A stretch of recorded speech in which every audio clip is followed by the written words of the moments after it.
So here it is, the Aston Martin 2022 livery, whatever you want to call it. And apparently this is the first quote-unquote real car, not like a concept car, but the actual, maybe how it's going to look. They say that now, but yeah, we all probably know it's going to change. But I actually really like how this car looks.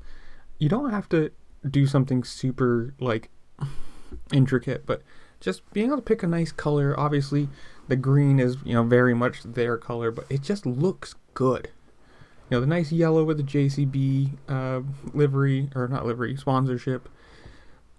I don't know, something about this car, being that it is, just pretty much one color with some like bright yellow offsets, or offsets, that's not the right word, bright yellow highlights, there it is. I don't know, I think this is a really cool looking car, especially with the side vents, or whatever you want to call it, on the body. I think they did a great job.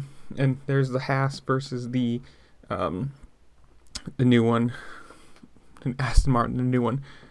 It's cool.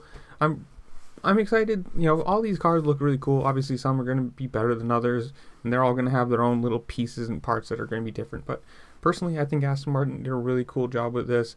The little fins, like I said, are cool. I love the color, and just like the subtle little hints, and another one side to side with the Haas. But tell me what you're thinking below in the comments below.